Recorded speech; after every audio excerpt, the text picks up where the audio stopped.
Mr. President, the delegation of Indonesia is complete to exercise our right of reply to respond to the statement made by Vanuatu and Solomon Islands, accord by Tuvalu and Saint Vincent and the Grenadines concerning Papua and West Papua. Mr. President, it is on time to many that hoax and false allegations are circulated by individuals that are economically motivated by separatist agenda of Papua and their supporters. Time and time again, in the same fabricated and false accusations are thrown at us. These countries are sadly blindfolded. They fail to understand or more precisely refuse to understand. The provinces of Papua and West Papua have undergone massive development and progress.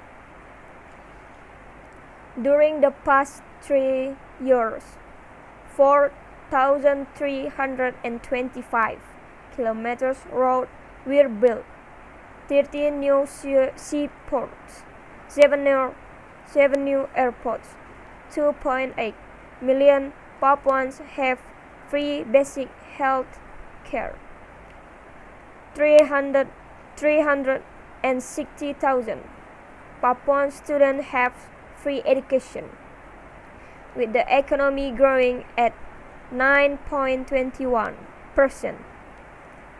All make Papua and West Papua provinces the fastest growing region in Indonesia. Mr. President, Papua and West Papua provinces are an integral and sovereign part of Indonesia. They will always remain an integral part of Indonesia. This country will foolishly decided by individuals, I repeat, by individuals with separatist agenda to exploit the issue of human rights. If human rights are at the heart of the issue, why were these concerns were not raised in the appropriate forum, namely the third cycle of the Universal Periodic Review of Indonesia at the United Nations Human Rights Council?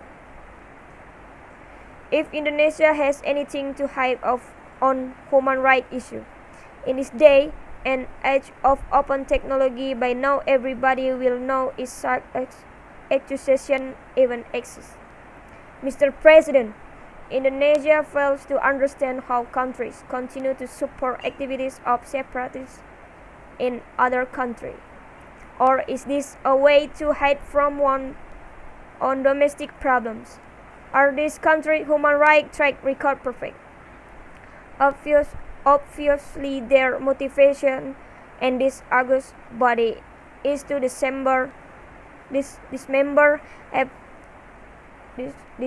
the territorial integrity of sovereign and independent nations. Such actions are illegal, must not be condoned, and violate the fundamental principles enshrined in the United Nations Charter.